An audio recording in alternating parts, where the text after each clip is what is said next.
اللہ کی اطاعت کا حکم دو اور اس کی نافرمانی سے روکو۔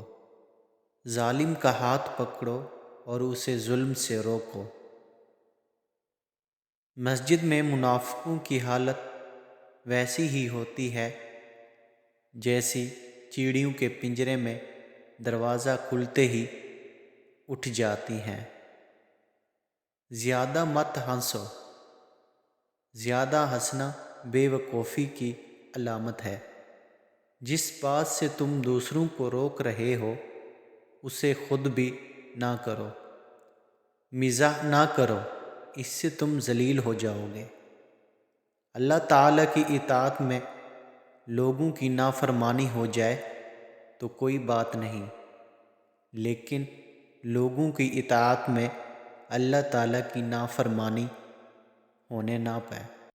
جس شخص نے تمہیں رازدار بنایا اس کا راز افشا نہ کرو۔ جس ماں کا بچہ گم ہو جائے اسے نواح یاد لانے کی ضرورت نہیں پڑتی۔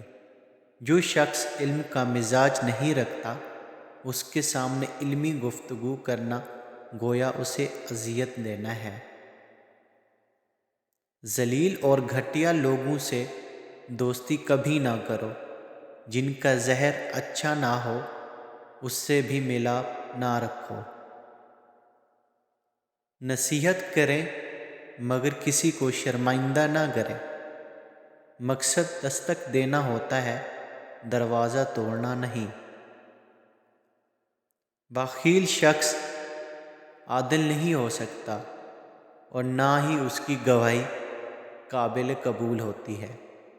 اگر تو 10 مہینے تک بھوکا رہے اور تیرے پاس کھانے پینے کے لیے کچھ نہ ہو تو پھر بھی علم سے منہ نہ موڑ۔ زیادہ ہنسنے سے دل مردہ ہو جاتا ہے، اس لیے کم ہنسا کرو۔ عام لوگوں کے سامنے آواز اونچی کر کے مت ہنسا کرو اور نہ ہی بلا وجہ لوگوں کے سامنے مسکرایا کرو، اس سے تمہارے رب میں کمی آ جائے گی۔ مصیبتیں جو تم پر نازل ہوتی ہیں تمہارے گناہوں کا نتیجہ ہوا کرتی ہیں۔ اگر لوگ تمہیں کسی مصیبت میں نہیں ڈالتے تو تمہیں بھی چاہیے کہ تم بھی انہیں کسی مصیبت میں مت ڈالو۔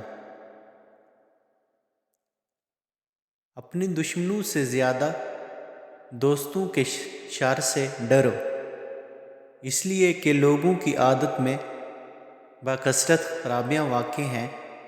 اب تمہارے دشمن تمہیں دوستوں کے ذریعے ہی نقصان پہنچائیں گے۔ کوئی تم سا حسن سلوک کرے یا نہ کرے، تم اس سے اچھا سلوک کرتے رہو۔ عرش والے کی عطا تمہاری عطا سے بہتر ہے۔ اگر علم کو دنیاوی فائدہ حاصل کرنے کے لیے سیکھا جائے تو وہ کبھی بھی دل میں گھر نہیں کرتا۔ سب سے سلام کرتے رہا کرو اگرچہ وہ برے ہی کیوں نہ ہوں۔ اگر کسی سے غلطی سرزد ہو جائے تو اسے درگزر کر دو۔ بے وقوفوں کے ساتھ ہرگز بے تکلف نہ بنو۔ مجھے یہ احساس بہت سکون دیتا ہے کہ قیامت کے دن ہر چیز کا حساب ہونا ہے۔ مجھے اب لوگوں کے دیے گئے زخموں پر دکھ نہیں ہوتا بلکہ ان پر ترس آتا ہے۔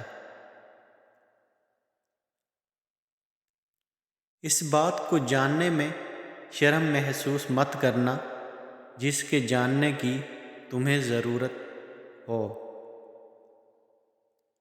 عورتوں سے کثرت سے بات چیت کرنے اور ان کے پاس زیادہ دیر بیٹھنے سے پرہیز کریں۔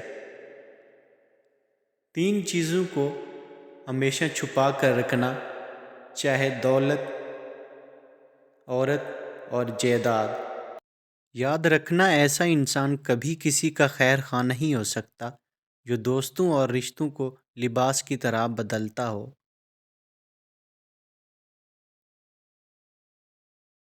ایسا رزق جس میں محنت بھی زیادہ نہ کرنی پڑے اور حلال بھی ہو رزق کریم کہلاتا ہے۔